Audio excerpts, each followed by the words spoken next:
Brethren मिल्लत इस्लामिया अस्सलामु अलैकुम व रहमतुल्लाहि व बरकातुहू। अल्हम्दुलिल्लाह अल्हम्दुलिल्लाहिल हन्नानिल मन्नान अल्लज़ी खलक़ल इंसान व अल्लमहुल बयान वस्सलातु वस्सलामु अला रसूलिही सय्यिदिल इंसी वल जान व अला आलिही व अस्हाबिही ज़विल खैरि वल इहसान। अम्मा बअद फ़अऊज़ु बिल्लाहि मिनश शैतानिर रजीम। बिस्मिल्लाहिर रहमानिर रहीम। अरअयत मन इत्तख़ज़ इलाहहु हवाह अफ़अन्त तकूनु अलैहि वकीला। क़ाल रसूलुल्लाहि सल्लल्लाहु अलैहि वसल्लम ला युमिनु अहदुकुम हत्ता यकून हवाहु तबअन लिमा जिअतु बिही। सदक़ल्लाहु मौलानल अज़ीम व सदक़ रसूलुना नबियुल अमीनुल मतीनुल करीम व नहनु अला ज़ालिका मिनश शाहिदीन वश्शाकिरीन वल्हम्दुलिल्लाहि रब्बिल आलमीन। बारगाह रिसालत मुआब सल्लल्लाहु अलैहि वसल्लम में दुरूद पाक का हदिया पेश करें। अल्लाहुम्मा सल्लि अला सय्यिदिना व मौलाना मुहम्मदिन मअदनिल जूदि वल करम व आलिहि व अस्हाबिहिल किराम व इब्निहिल करीम व बारिक व सल्लिम सलातन दाइमतन सरमदन अबदा।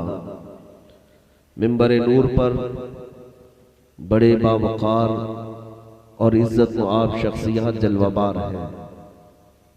मुझसे पेशतर शहजादा फातिह बुंदेलखंड ने अपने सुरीली आवाज में आप तक पैगामात नशर किए और इस मिंबर पर बैठे हुए उलमा, मुफ्तियान ज़वील एहतराम, मशाइख सबकी मोहब्बतों और इनायतों के साथ रात के 2:30 बजे आपको आपकी नींद खराब करने की गरज से मैं हाजिर आया।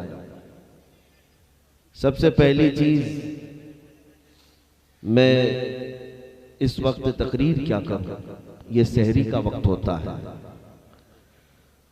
और जिसको रोजा रखने की नीयत हो उसे अभी सहरी की इंतजामात में लग जाना चाहिए। मैं खुसूसियत के साथ उत्तर प्रदेश और बिहार, झारखंड, बंगाल के जलसों की ये रिवायत देखता आ रहा हूं।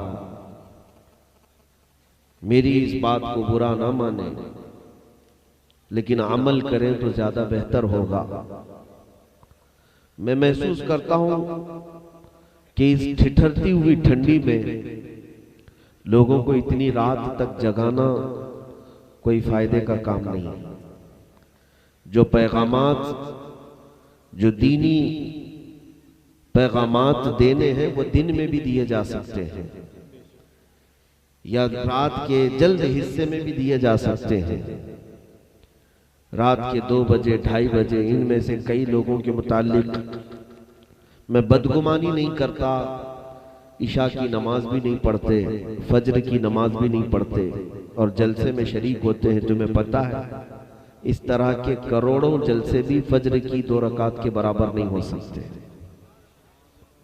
वो फर्ज है, इसको फजीलत से भर भर करके अगर जलसे को पहुंचा भी दिया तो नफिल और मुस्तहब तक पहुंचा सकोगे। मेरे अजीजों, मुस्तहबात के लिए, नवाफिल के लिए फराइज को छोड़ना ये मोमिन का काम नहीं है। इसकी थोड़ी सी इस्लाह की जा सकती है। जाहिर सी बात है, गांव वालों की खुशी होती है। पहले हमारे मशाइख का ये तरीका होता था कि जलसे के जरिए से बहुत सारे लोग दीन सीख लेंगे। अब यहां नींद के वक्त क्या दीन सीखेंगे? अक्सर को तो ऐसा लग रहा होगा कि हम ख्वाब देख रहे हैं।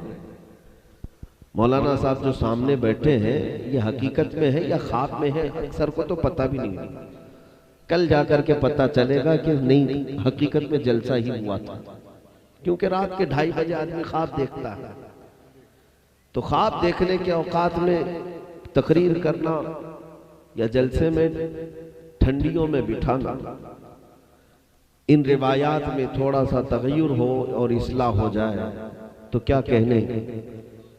मैंने अभी महसूस किया, हमारे एक शागिर्द भी हैं, उन्होंने बिहार के जलसों के मुतालिक बताया कि 1 साल के अंदर उनकी रिपोर्ट के मुताबिक 4000 जलसे हुए हैं और हर जलसे में 2-4 लाख रुपए तो खर्चे भी हुए हैं।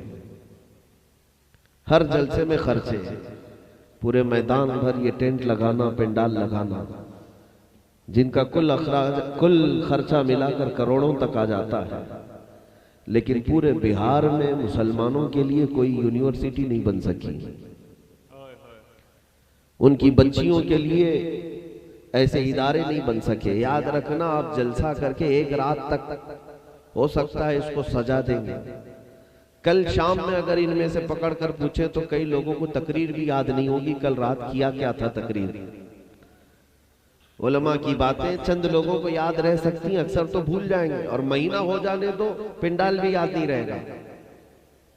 लेकिन जिस इदारे की बुनियाद रख दी आपने, वो सुबह क़यामत तक जिंदा रहने वाली, और आने वाली नस्लें वहां से तालीम भी पाएंगी, फैज भी पाएंगी।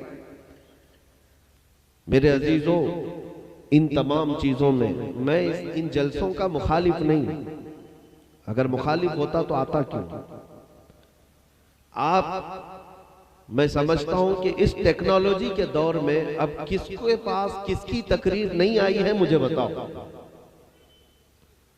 हर बंदा, अरे पाकिस्तान के बड़े बड़े उलमा की तकरीरें आप हाथ में रख करके सुन रहे हैं, आज हमें भी सुन रहे हैं, सबको सुन रहे हैं। तुम्हारे पास सारे उलमा की तकरीरें पहुंच जा रही हैं। ये जलसा अब, ये उस जमाने के जलसे थे कि लोग बिलमुशाफा या दूर से भी सुन नहीं पाते थे। उलमा को बुलाया जाता और दीन फैलाया जाता। आज तुम्हारे पास इंटरनेट के जरिए से सारे उलमा की तकरीरें, चाहे वो ऑडियो वीडियो, सब पहुंच गई हैं। अब इन जलसों का इस गरज से इस्तेमाल हो सकता है कि उलमा से ये मुलाकात करें, मुसाफा करें, सोहबत में बैठे। उसके लिए इतने खर्चे की जरूरत नहीं, किसी मस्जिद में भी हमें बिठा दें, लोग फैज उठा लेंगे उलमा से। मेरे अजीजों, ये दर्द होता है, ये तकलीफ होती है उम्मत को, जिन कामों में आज अपनी मेहनत करनी थी, उन कामों को छोड़कर आज भी ये अपनी पुरानी रविश पर कायम है। जिस वक्त कैम्ब्रिज, ऑक्सफोर्ड, बड़ी बड़ी यूनिवर्सिटियां बन रही थी, उस वक्त जानते हैं पूरे वर्ल्ड में जो सबसे ज्यादा पावर वाले और माल वाले जो बादशाह थे, वो हिंदुस्तान के मुगल बादशाह थे, जिनके पास सोना चांदी और किसी चीज की कमी नहीं थी। हिंदुस्तान को सोने की चिड़िया कहा जाता था। अंग्रेज यूं ही यहां पर झपटा मारने नहीं आए थे, हिंदुस्तान में बहुत कुछ था इसलिए आए थे।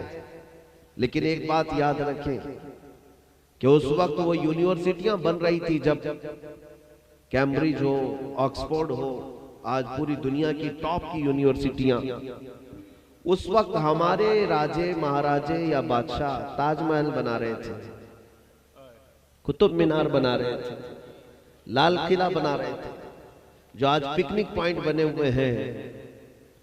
अजीजा ने गिरामी, ये पिकनिक पॉइंट बना करके कोई तारीख रकम नहीं होती।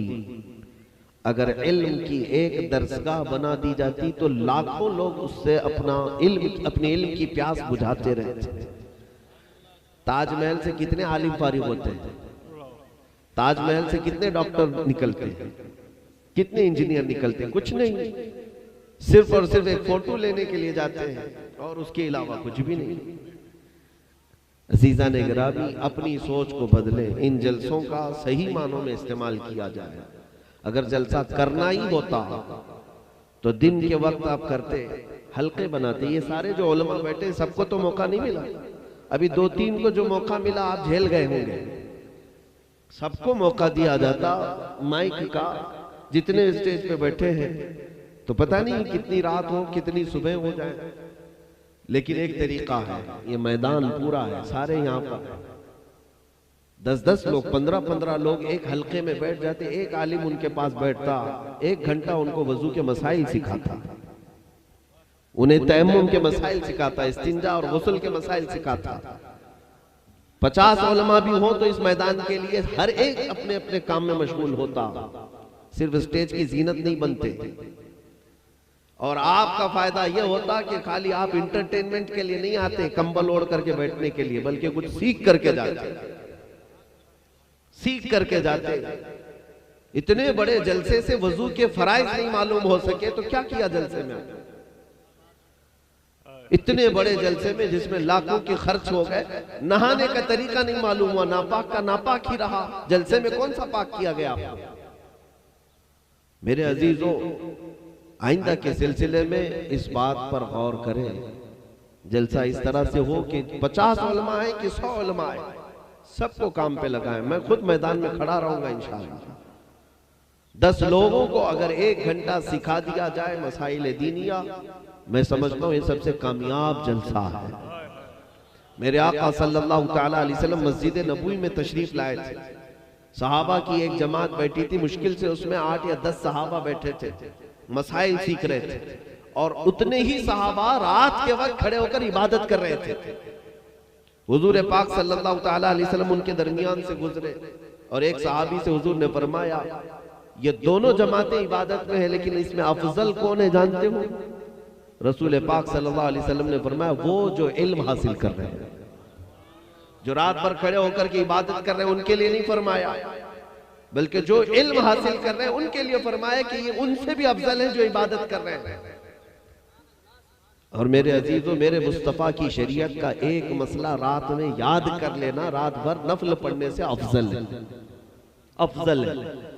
इन तरीकों में थोड़ी सी तब्दीली ले आए और ये देखें, हो सकता है आज इस जलसे में 2 से 3 लाख रुपए का खर्चा हुआ हो। मैं अपने एक मिसाल के लिए कह रहा हूं, साल में 1 मरतबा कर रहे हो।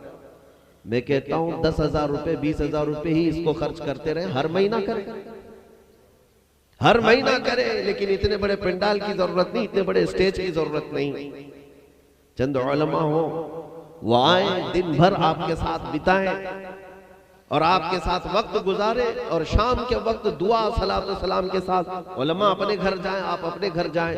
महीने में 1 मरतबा भी आप इस तरह से करते रहे तो साल नहीं गुजरेगा कि आधे आलिम आप बन जाएंगे इंशाअल्लाहुल अज़ीज़। आज साल में 1 मरतबा जलसा होगा, फिर अगले साल जब तक पता नहीं कितना जंग लग चुका होगा, कितना जंग लग चुका होगा। मेरे अजीजों, ये बातें हो सकता है कुछ लोगों को कड़वी लगे या बुरी लगे, लेकिन इतनी रात जागकर इतनी ठंडियों में, अच्छा दूसरी बात, एक औरतों को, उनके बच्चों को मैदान में इस तरह से जमा करना, इनके लिए अलग से इंतजाम करें।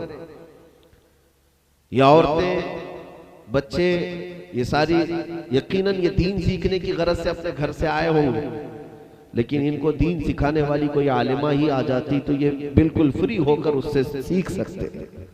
या किसी आलिम दीन से इन्हें सिखाना हो तो पर्दे का बाज़ाब्ता इंतजाम किया जाए, माकूल इंतजाम किया जाए। या तो जिस तरह ये मस्जिदों में नहीं आती, इसी तरह हमारे जलसे की आवाज इनके घरों तक पहुंचाई जाए। जो सुनना चाहे वो अपने घर में बैठ करके सुने। इसलिए मैं आपसे कह रहा हूं कि अभी 8 दिन नहीं गुजरे होंगे, बिहार के दौरे से मैं आ रहा था, एक बहुत बड़ा जलसा हो रहा था। जलसे के इख्तिताम पर जो हादसा हुआ वो कहने के काबिल नहीं है, जिसकी वजह से वहां पूरे इलाके में जलसे बंद हैं। क्यों? जलसे के ऐन शबाब के वक्त हो या इख्तिताम के वक्त किसी नौजवान ने किसी नौजवान लड़की को छेड़ा, या जो कुछ भी हुआ उनके मामला, बात इतनी बढ़ गई कि उस नौजवान का कत्ल हो गया, मर्डर हो गया। तो क्या इस काम के लिए जलसे? मर्डर हो जाए, कत्ल हो जाए। मेरे आका सल्लल्लाहु तआला अलैहि वसल्लम की वो खबर याद रखें। हुजूर अकरम सल्लल्लाहु तआला अलैहि वसल्लम ने फितने से बचाने के लिए मोमिनों से फरमाया था, इत्तक़ू मवादिअत तुहम, तुहमतों की जगह से भी बचो। बहरहाल ये मेरी बातें थी जलसे के हवाले से। अगर पसंद आए तो अमल करें, वरना अल्लाह तबारक व तआला अपने दीन के निज़ाम को चला ही रहा है, ये चलता ही रहेगा। दुरूद पाक पढ़ लें। अल्लाहुम्मा सल्लि अला सय्यिदिना मुहम्मद व आलिहि व अस्हाबिहि व बारिक वसल्लम। सलातु व सलामुन अलैका या रसूलल्लाह सल्लल्लाहु तआला अलैहि वसल्लम।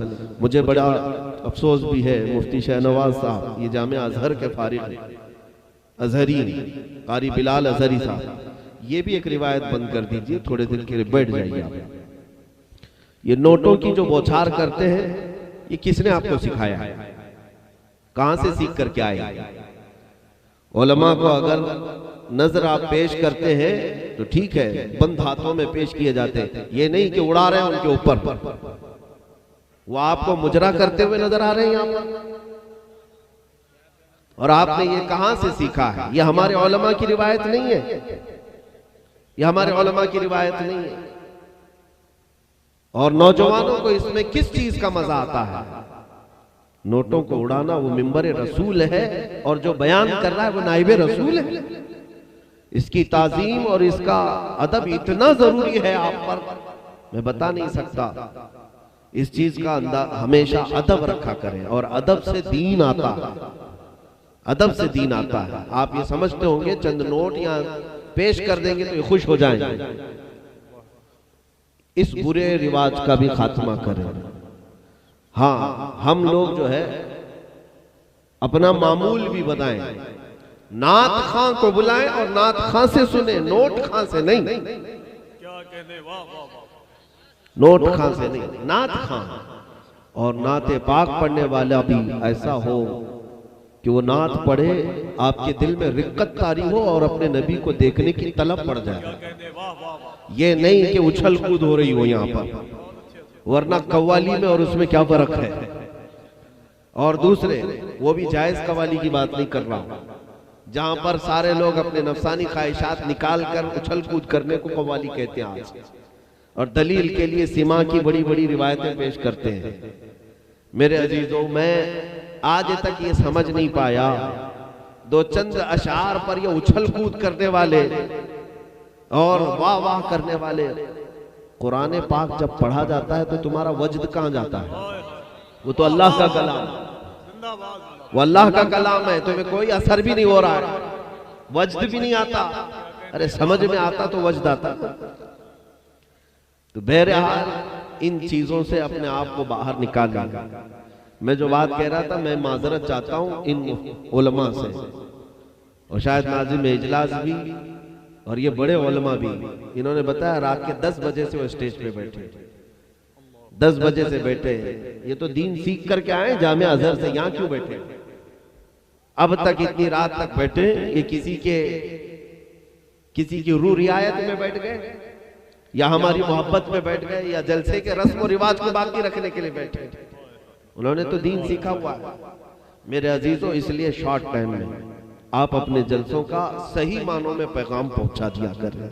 बड़े अदब से मैं ये गुजारिश करता हूं मुंतजिमीन मजलिस से भी, इंतजामिया से भी, कि हाँ किसी एक मुकर्रिर, मैं ये नहीं कहता कि मुझे बुलाया जाए, मुझे बुलाया जाए मैं जरूरी नहीं समझता।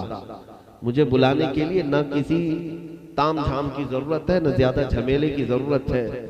जिस दिन भी दीन की जरूरत होगी इंशाअल्लाह अजीज, मैं गली में खड़े होकर के भी आपके दरमियान खिताब करूंगा इंशाअल्लाह।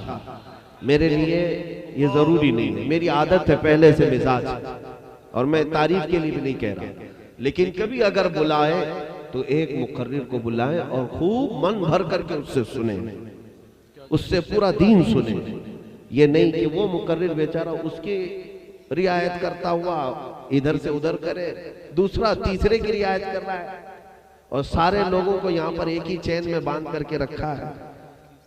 बहरहाल अल्लाह तबारक व तआला हमारे इन मिंबरों की इस्लाह की तौफीक अता फरमाए।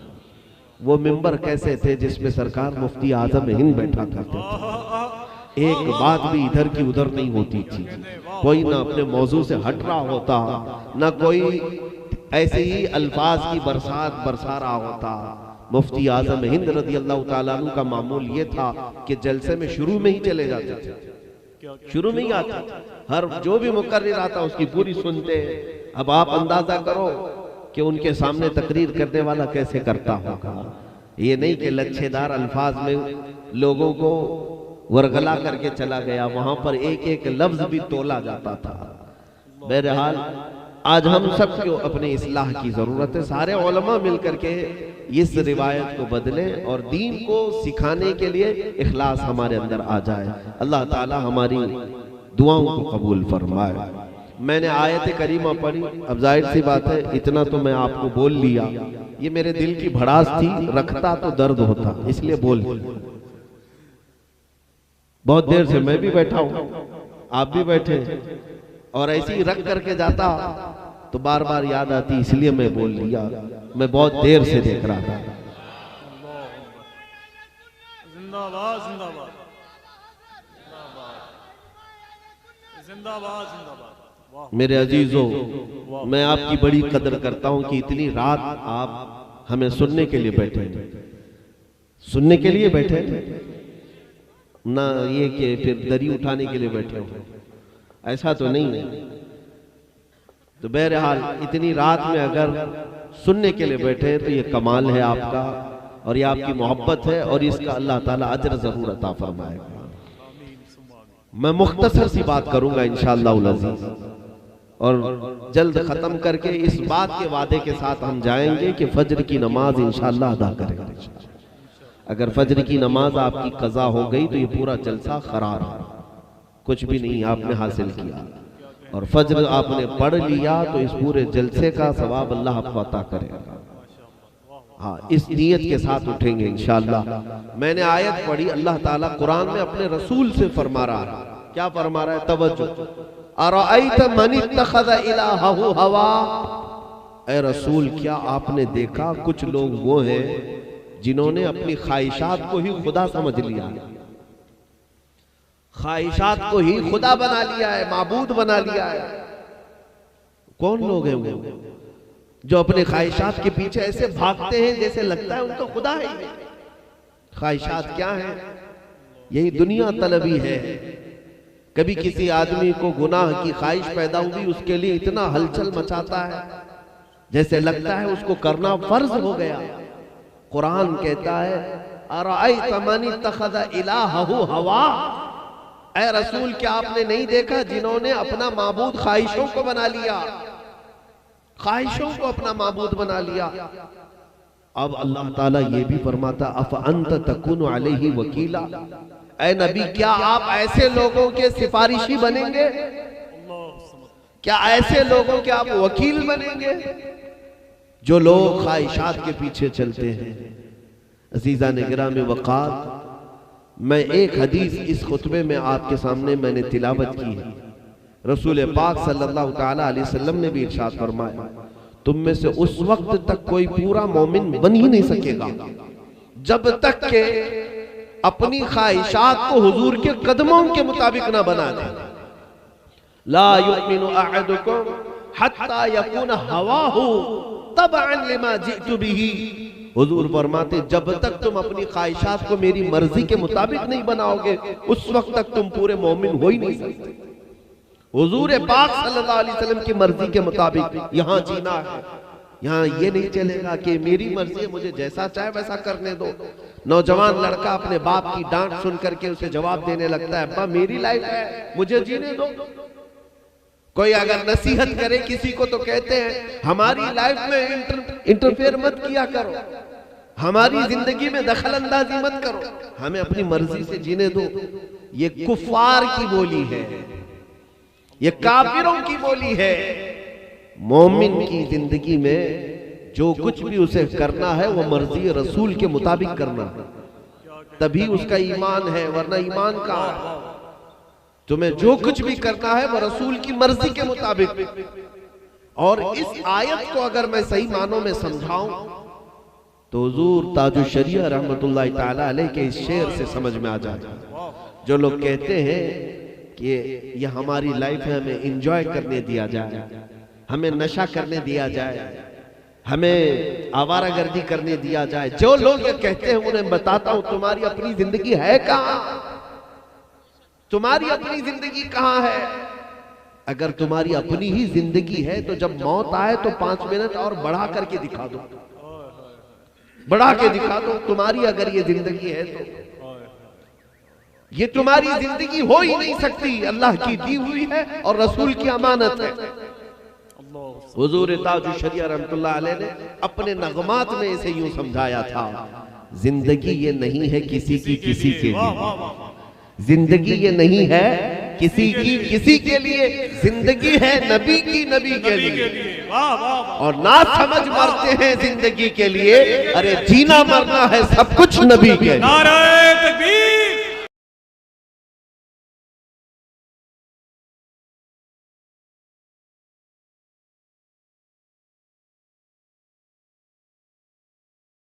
आपको बताऊं, जिंदगी को जिन लोगों ने ये समझा मुझे अपनी मर्जी के मुताबिक जीना है, वो खाम ख्याली में है।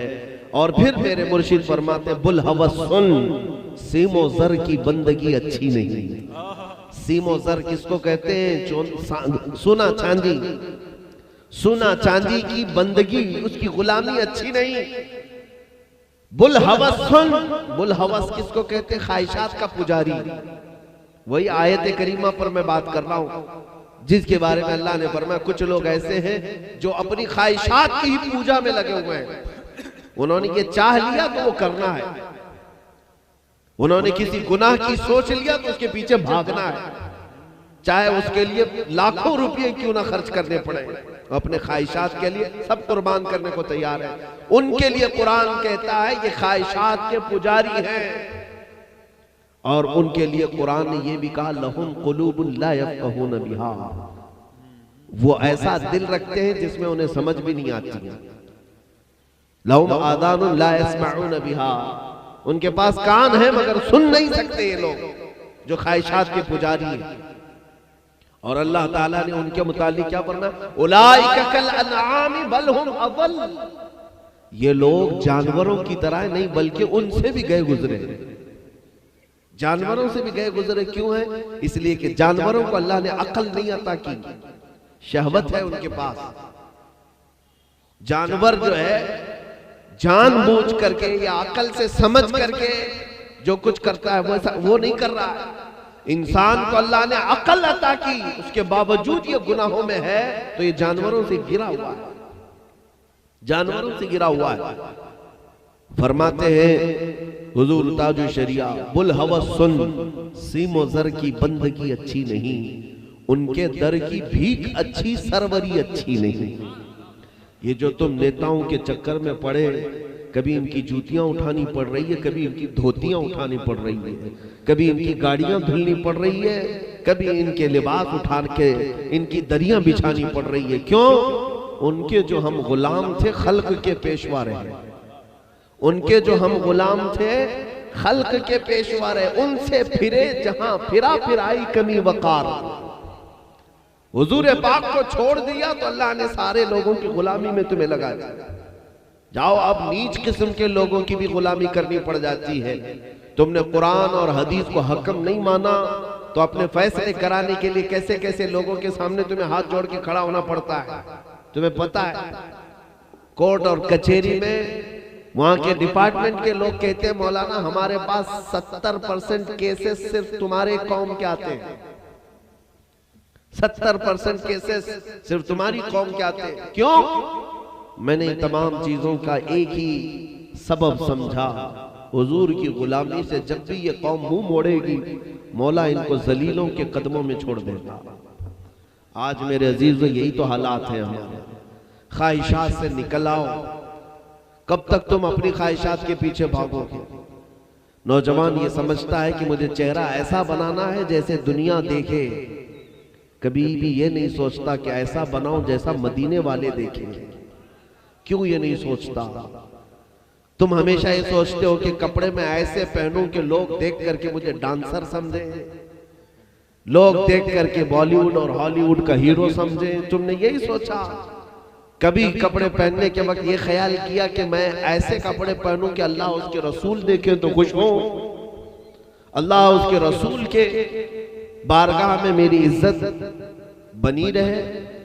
नहीं, ये तमाम चीजें सोचता भी नहीं है। इसी को कहते हैं ख्वाहिशात का पुजारी। आप लोग अगर ख्वाहिशात के खिलाफ जंग लड़ना चाहते हैं तो इसी को अल्लाह के नबी सल्लल्लाहु अलैहि वसल्लम ने अकबर जिहाद कहा है। जिहाद अकबर है ये। लोग आज जिहाद का लफ्ज कहने से भी कतरा रहे हैं। मैं किसी और के लिए नहीं कह रहा हूं, हमारे उलमा के दरमियान भी ये खौफ डाला गया है। मैं कहता हूं मेरा तो मामूल है कि मैं हर जुमा जिहाद पर बात करूं, हर जुमा जिहाद पर बात करूं। क्यों? इन प्रोपेगेंडा फैलाने वाले पाखंडियों की बात सुनकर के मैं अपने इस्लाम को छोड़ता चला जाऊं? अगर मैं लफ्ज़े जिहाद को हटा दिया तो मेरे नबी की आधी सीरत खत्म हो जाएगी। क्या बात है। एक दिन आएगा फिर ये नमाज से चिढ़ पैदा करेंगे, फिर तुम नमाज का लफ्ज भी नहीं बोल के इशारों में बोलने लग जाओगे। हाँ, इनको फिर तकलीफ हर एक चीज से होने लग जाएगी। आज देखते नहीं इस जहरीले माहौल में किन किन चीजों से इन्हें तकलीफ होने लग गई। ये तंग नजरी नहीं है तो क्या है, तंग दिली नहीं है तो और क्या है। आला हज़रत रज़ी अल्लाह ताला अन्हु का एक कौल मैंने सुना था, आपने फरमाया अभी दुनिया अगर 10 लाख साल भी चले तो इनकी मुसलमानों के मुतालिक जो नफरत है वो खत्म नहीं होगी। कुछ कट्टरवाद लोगों के सिलसिले में मैं बात कर रहा हूं, जिनके सीनों में, जिनके दिलों में नफरत भरी गई, जहर भर दिया गया है। लेकिन मेरे अजीजों, इन चंद कुत्तों से डर करके इस्लाम से हम हाथ नहीं पीछे देंगे। मेरा दीन कल भी बुलंद था, आज भी बुलंद। बेशक बेशक, हक है, बहुत खूब है सर।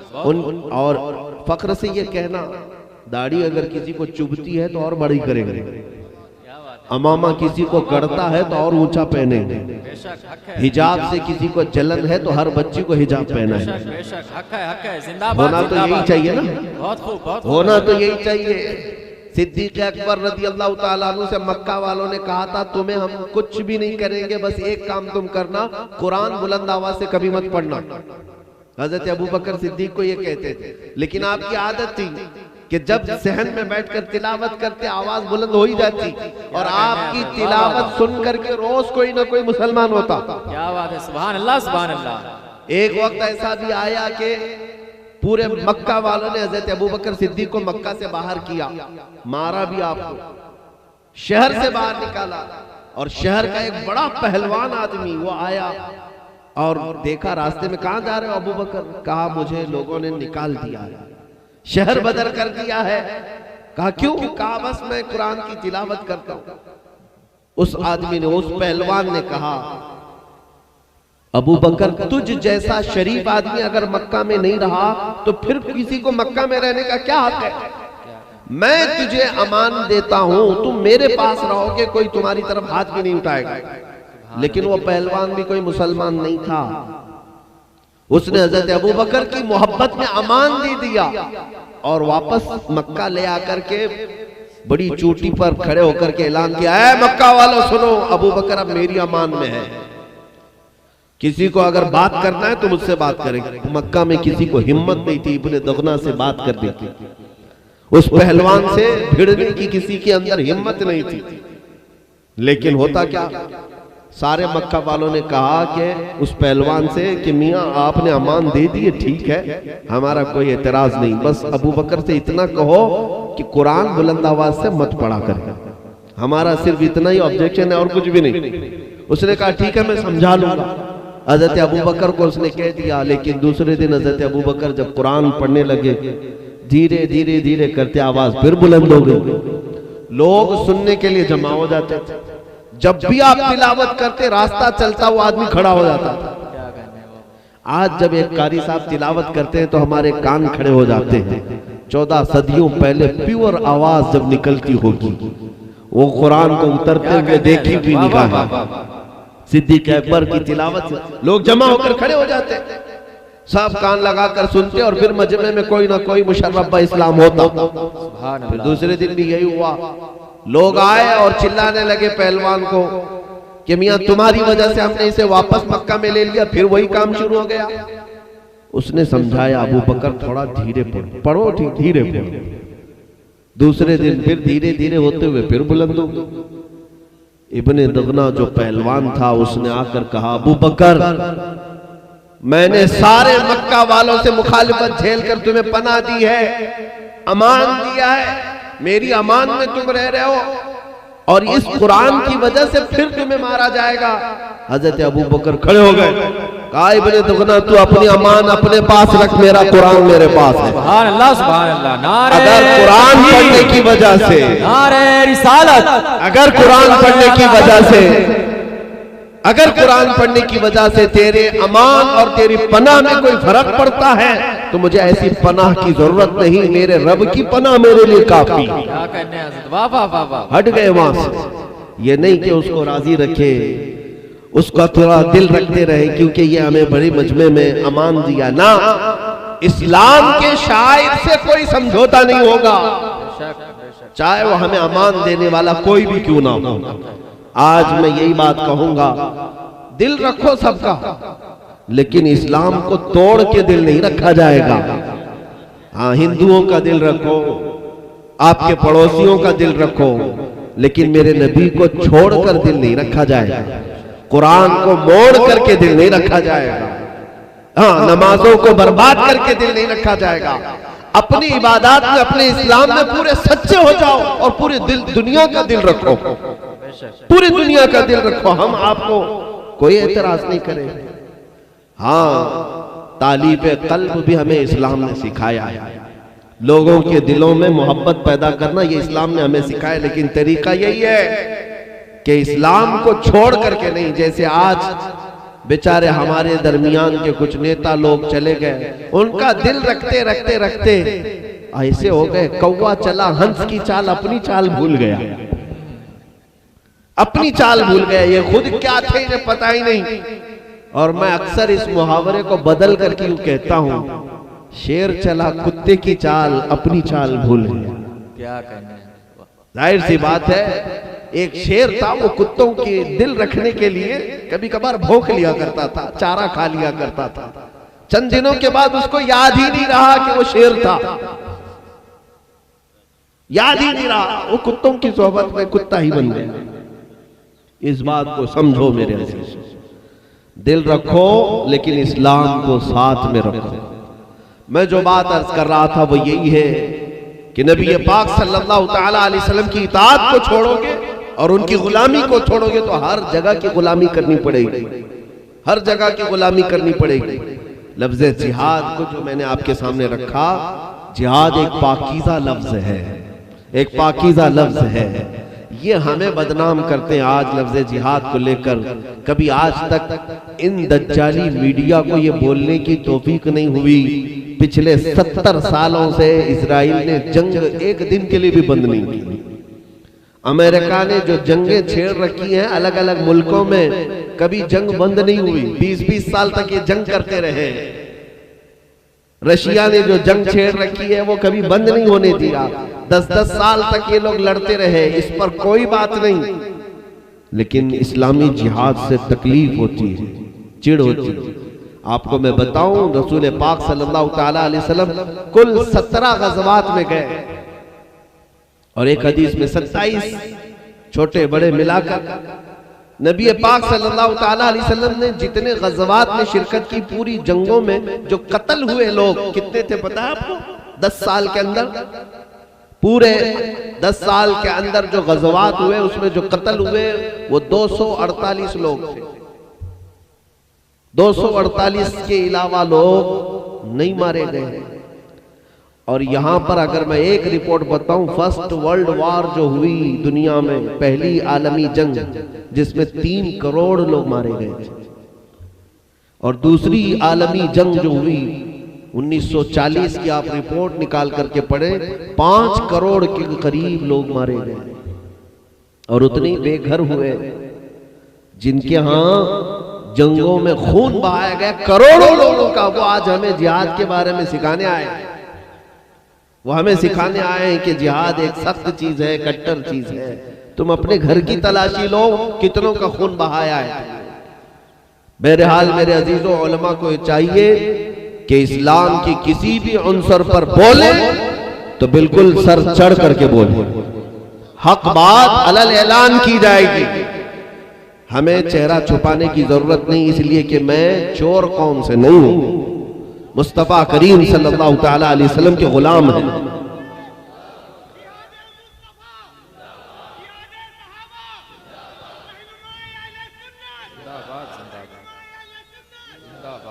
लेकिन आज जिस जिहाद की जरूरत है वो कौन सा है?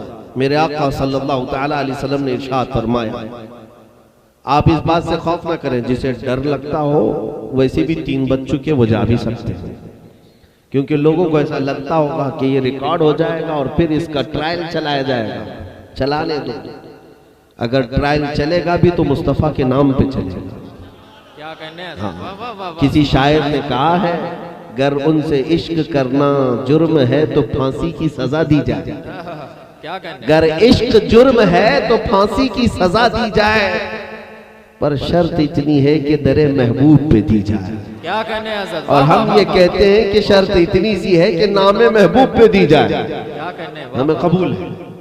मेरे अजीजों, हम यहाँ पर देश को खराब करने के और अमन को नक्स पहुंचाने के ख़्वाहां नहीं है।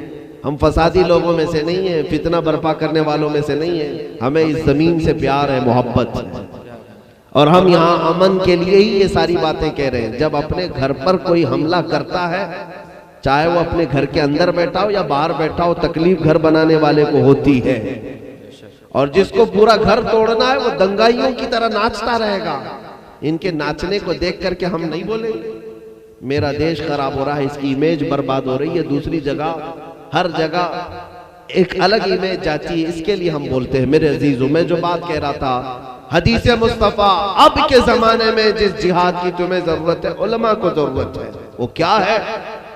अल्लाह के हबीब सल्लल्लाहु अलैहि वसल्लम इरशाद फरमाते, इन्ना अफज़ल जिहादी कलिमतु हक़्क़िन इंद सुल्तानिल जाइर।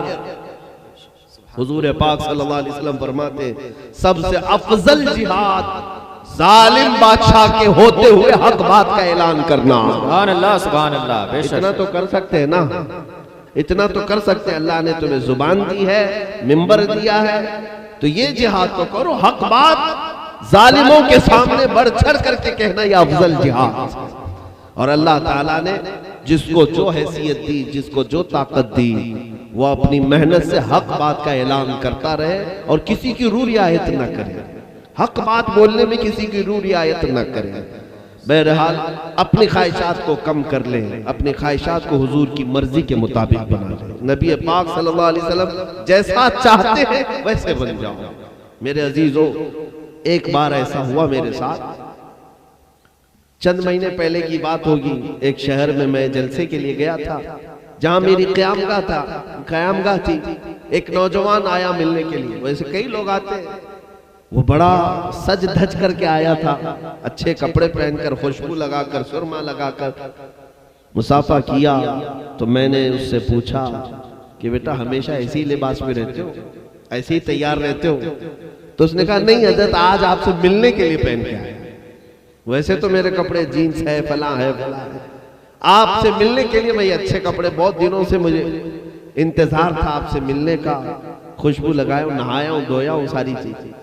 उस दिन मैंने एक बात याद की, उस नौजवान से कहा, मेरी कोई हैसियत नहीं, मुझसे मिलने से क्या हासिल है, लेकिन तेरी मोहब्बत थी इसलिए तू सच करके आया। तुझे पता है एक दिन हमें हुजूर से मिलने के लिए कब्र में जाना है। कब्र में हमें जाना है कि नहीं जाना है? और हर मोमिन को ये मानना होगा कि हुजूर हमारी कब्र में आएंगे और फरिश्ते उनको दिखा करके पूछेंगे इनके बारे में क्या कहता था। मेरे अजीजों, एक आलिम से मिलने के लिए तुम सज संवर लेते हो, बताओ अपने नबी से मिलने के लिए अब तक क्या क्या तैयारियां की? क्या अपने चेहरे को सजा लिया कि अचानक बुलावा आया तो हुजूर की बारगाह में कैसे जाऊंगा?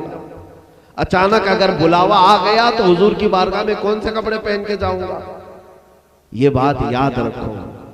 मैंने अपने जमाने तालिब इल्मी में देखा है, अपने जमाने तालिब इल्मी में एक चीज मैंने देखा है कि एक नौजवान जिसके बाप का यहाँ इंतकाल हो गया था और वो पढ़ रहे थे, लेकिन उस वक्त हालात ऐसे कि कई लोग यहाँ से जाने के बाद मिस्र में दाढ़ियां छिला देते हैं, मूंछ भी साफ, और वो सूट बूट पर भी आ जाते हैं।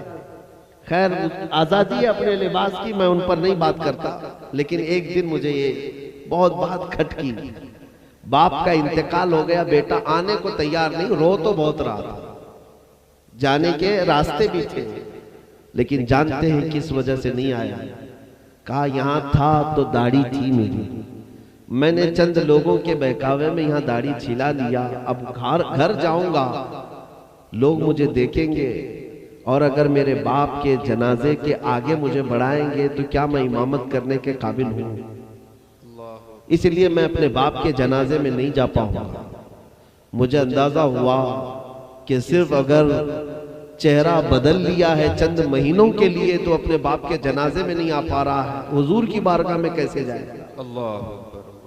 हुजूर की बारगाह में क्या मुंह लेकर के जाएगा? तुम्हें अंदाजा भी है नबी पाक सल्लल्लाहु ताला अलैहि वसल्लम की बारगाह में किस दिन तुम्हें जाना है पता है? तुम्हें डेट दिया है किसी दिन मलकुल मौत ने कि तुम्हारी मौत 15 अगस्त को आने वाली है, तुम्हारी मौत 20 अगस्त को आने वाली है? डेट है किसी के पास? कल की सुबह भी हो सकता है हम में से न देखे कोई, कल की शाम हमारी आखिरी हो सकती है। अचानक बुलावा आएगा हुजूर की बारगाह में। और जब मैंने बुजुर्गों से ये पढ़ा कि तुम अगर यही दुनियावी चेहरा लेकर के कब्र में आए, हुजूर पाक सल्लल्लाहु ताला अलैहि वसल्लम कब्र में होंगे, फरिश्ते तुमसे पूछ रहे होंगे इनके बारे में क्या कहता था, तुम सर उठा करके हुजूर को देखोगे और बताने की कोशिश करोगे कि ये मेरे आका हैं। लेकिन बुजुर्गों ने फरमाया रसूल पाक अपना चेहरा फेर लेंगे और फरमाएंगे खबरदार तू मेरी तरफ मत देखना, तुझे दुनिया में जब मेरा चेहरा पसंद नहीं था तो यहाँ क्यों देख रहा है? ऐ मुसलमानों, अपनी ख्वाहिशात को तर्क करो, अपने ख्वाहिशात को तर्क करो, हुजूर की मर्जी के मुताबिक जीना सीख जाओ। आज दुनिया जिस कदर मजालिम तुम्हारे ऊपर ढा रही है किसी और कौम पर नहीं है। इसीलिए शायर ने बहुत पहले कहा था जगह जगह के थक चुके हैं तुम्हें ये हंगामे, नशाते लज्जते ख्वाबे गिरा बदल डालो, गलत रवि से मनाजिल का बोध बढ़ता है, मुसाफिरों रविशे कारवां बदल डालो। तुम जिस रास्ते पर आज चले हो ये तुम्हारी मंजिल नहीं है, ये तुम्हारा रास्ता नहीं है, ये गैरों का रास्ता है। तुमने एक्टरों को देखा, फिल्मी हीरो हीरोइनों को देखा और चल पड़े उनके नक्शे कदम पर, तुम्हें पता भी है वो जहन्नम के किस रास्ते पर ले जा रहे हैं। तुम्हें तो अल्लाह ताला ने खैर उम्मत बना करके भेजा और ये फरमा कर भेजा मेरा रसूल तुम्हारे लिए आइडियल है, रसूल की जिंदगी तुम्हारे लिए नमूने अमल है। तुम्हें देखना उस मदीने वाले की तरफ चाहिए था, तुम देखने लग गए अमेरिका यूरोप और रशिया की तरफ। तुम्हारा चेहरा जब फिर गया तो दुनिया ने अपना चेहरा तुमसे फेर लिया, वरना हालात ऐसे थे कि यहूदी औरतें और ईसाई औरतें जब अपने बच्चों को सुलाती थी रात को क्या कह के सुलाती थी पता है? बेटा सो जा सलाउद्दीन आ जाएगा। वो डराती थी अपने बच्चों को, बेटा सो जाओ वरना सलाउद्दीन आएगा। आप अपने बच्चों को डराते हैं बेटा सो जा नहीं तो पुलिस आएगा। जाहिर सी बात है पुलिस का डर है, बुड्ढे का डर है, बाहर से चिड़ेल और भूतों का डर है अपने बच्चों को। माएं यही तो दे रही आज। एक वक्त वो था कि एक गुलाम मुस्तफा से पूरी दुनिया थर्राती थी, कांपती थी। क्यों? वो हकीकत में मुस्तफा के गुलाम थे। हुजूर के लिए जिए, हुजूर के लिए दुनिया से गए।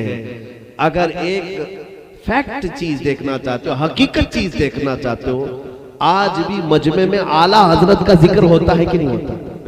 मसलक के आला हजरत कहा जाता है कि नहीं कहा जाता? उनके अशार पढ़े जाते हैं कि नहीं पढ़े जाते? आप में से किसी ने आला हजरत को देखा है? देखा है किसी ने?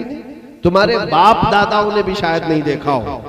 आला हजरत हो सकता है किसी के दादा ने देखा हो, लेकिन 100 साल गुजर जाने के बाद भी हमारे मजमों की जीनत है आला हजरत, हमारी महफिलों की रौनक है आला हजरत। क्या कहने? क्यों? किस लिए? इसलिए कि बड़े जमींदार थे, इसलिए कि बड़े पठान खानदान के थे। मेरे अजीज, तो हमारी मजलिसों की रौनक आज ही नहीं, ये दुनिया और 1000 साल भी चले ना, हर मजलिस की रौनक वो इमाम अहमद रजा रहेंगे। बेशक बेशक। क्यों? इसलिए कि उस आला हजरत ने पूरी अपनी जिंदगी अपने घराने के कसीदे नहीं पढ़े, जो कुछ भी कहा मेरे मुस्तफा की तारीफ। वाह वाह वाह वाह, बेशक सुभान अल्लाह। और दुनिया को भी अगर कुछ सबक सिखाया है तो यही कह करके सिखाया सारे लोगों को, ऐ लोगों बहकावे में मत आना, गुमराही में मत आना, आज ले उनकी पनाह, आज मदद मांगो। यही तो आला हजरत की तालीम थी ना, आज ले उनकी पनाह, आज मदद मांग उनसे, कल न मानेंगे कयामत में अगर मान गया। तुम्हें पता है जिस दुनिया में तुम जी रहे हो ये दुनिया कैसी है? ये शहद दिखाए जहर पिलाए, कातिल डाइन शोहर कुछ, इस मुर्दार पे क्या ललचाना, दुनिया देखी वाली है। ऐ मुसलमान, तेरी यहाँ पर हालत ये है, आंख से काजल साफ चुरा ले, यहाँ वो चोर बला के हैं, तेरी गठरी ताकी और तूने नींद निकाली है। सुना जंगल रात अंधेरी छाई बदली काली है, चोर सोने वालों जागते रहियो, चोरों की रखवाली है। आप अंदाजा करें, यहाँ सब जगह चोरों की रखवाली है, सारे चोर बैठे हैं ऊपर से नीचे तक। वो सिर्फ तुम्हारे कपड़े लत्ते जायदाद के चोर नहीं है, तुम्हारे ईमान के चोर हैं, तुम्हारे अखलाक के चोर हैं। देखो इन्होंने क्या क्या तुमसे चोरी कर लिया, तुम्हारा लिबास खत्म कर दिया, चोरी तो किया है। तुम एक आम मुसलमान को मैं पहचान भी नहीं पाता, बाहर जाने के वक्त सलाम करूं कि ना करूं, न चेहरे से पता है न लिबास से पता है, कैसे पता चले? सामने वाला सलाम करे तो लगता है कि हाँ है। ये दुनिया ने सब चोरी कर लिया तुम्हारा, तुम्हारे चेहरे का गाजा खत्म किया, तुम्हारे सरों से टोपियां उतरवा दी, लेकिन तुम्हें पहनाया क्या? यही तो आला हजरत कह रहे थे, हर चीज तुम्हारी चुरा ली जाएगी, तेरी गठरी ताकी और तूने नींद निकाली। आज अपनी रिवायात पर मजबूती के साथ आओ, मजबूती के साथ आओ और इत्तेहाद के साथ अपने इलाकों में अपने बच्चों को दीनी तालीम से इतना आरास्ता करो कि फिर अगर ये किसी जंगल में भी बैठे तो अल्लाह और उसके रसूल को फरामोश न कर सके, कहीं फरामोश न करे। मैं स्कूल और कॉलेज और यूनिवर्सिटी के खिलाफ नहीं, अपने बच्चों को स्कूल पढ़ाओ, हर बच्चे को स्कूल पढ़ाओ, लेकिन जब भी बच्चा स्कूल जाए तुम्हारे घर में सूरह फातिहा पढ़ करके जाए। बेशक बेशक। जब वो घर में वापस आए तो कुरान पाक की कुल औज़ु बिरब्बिल फलक कुल औज़ु बिरब्बिन नास पढ़ करके सुनाए, ताकि उसका जाना और आना इब्तिदा भी कुरान से हो, इंतहा भी कुरान से हो। बच्चों की ये तरबियत रखो कि वो अपने शायर से, अपने मुकद्दसात से समझौता ना करे। अगर किसी तुम्हारे जवान बच्चे को पकड़ करके कोई हाथ काटे, उंगली काटे, उसकी सारी चीजें काटे और फिर उससे कहे ये चीज बोल वो चीज बोल, तो अपने बच्चों को ये तालीम देना कि बेटा अपने दिल में इतना ईमान पैदा कर ले, इतना ईमान पैदा कर ले, कोई तेरी नस नस काटे तो हर बार तो अल्लाह अकबर ही कहे। वाह वाह वाह, क्या कहने, वाह वाह, हर बार क्या कहे? अल्लाह अकबर। इसलिए कि फख्र से अपने बच्चों को सिखाओ, हम किसी राजे महाराजे के वारिसीन नहीं, हम बिलाल हबशी के वारिसीन। क्या बात है, वाह वाह वाह वाह। हाँ, हम सहाबा के वारिसीन में से हैं, उनके उलूम उनके अखलाक के वारिस हैं। लिहाजा अपने बच्चों में जवां मर्दी आए, बहादुरी आए, खौफ और ये बुज़दिली इनकी खत्म की जाए और अपनी ख्वाहिशात से बाज आ जाओ। ऐ नौजवानों, गाने बजाने तर्क करेंगे इंशाअल्लाह। अब के बार ये अहद करके उठो कि अब मैं सुनूंगा तो मेरे मुस्तफ़ा के नगमे सुनूंगा, हुजूर पाक की नाते सुनूंगा, इसी से मैं अपनी जिंदगी में तब्दीली लाऊंगा। रात को सोऊंगा तो हुजूर पर दुरूद पढ़ करके सोऊंगा। ये नहीं कि एयरफोन लगाकर गाने सुनते हुए नींद आ गई और फिर अगर सुबह से पहले मौत आई तो तुझे कयामत के दिन उन्हीं गानों के साथ उठाया जाएगा। याद रखो, उन्हीं हालतों में उठाया जाएगा। दुनिया में जैसे मरे हो इसी हालत में अगर उठाए जाओगे सबके सामने जलील होंगे।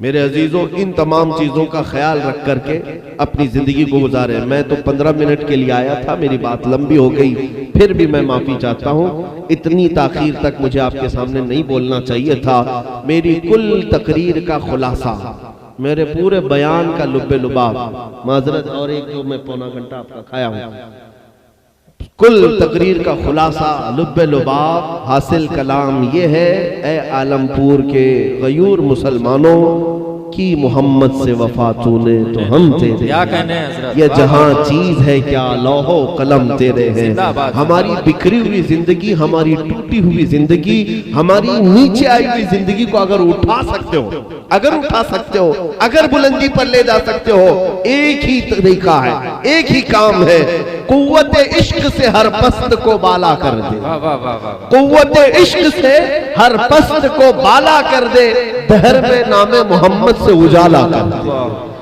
दहर में नामे मोहम्मद से उजाला कर दे। हमारी बच्चियों के लिए भी पैगाम है, जो बच्चियां यहाँ हैं, तुम फख्र से कहलाओ कि हम कनीज़ाने फातिमा होने पर फख्र करती हैं। और इंशाअल्लाह उल अजीज वो दिन आएगा, पर्दे और हिजाब की पाबंद खवातीन के लिए मुबारक हो। कयामत के दिन एक फरिश्ता निदा देगा, ऐ अहले महशर अपनी आंखें नीची कर लो, या अहले महशर गद्दू अब्सारकुम फइन्न फातिमा बिन्त मुहम्मदिन तमुर्रु इलल जन्नह। एक फरिश्ता ऐलान करेगा, ऐ लोगों अपनी आंखें नीचे कर लो, इसलिए कि रसूलुल्लाह की बेटी फातिमा तो ज़हरा अपनी कनीज़ाओं के साथ जन्नत की तरफ जा रही है। क्या कहने, वाह, और हदीस में है 70,000 औरतों के साथ वो जन्नत की तरफ जा रही होंगी। उन 70,000 में खुश नसीब वो खवातीन हैं जिन्होंने फातिमा ज़हरा की कनीज होने का हक अदा किया था, उनके हिजाब की पाबंदियां की थी। अल्लाह ताला हमारी बच्चियों के हिजाब को सलामत रखे,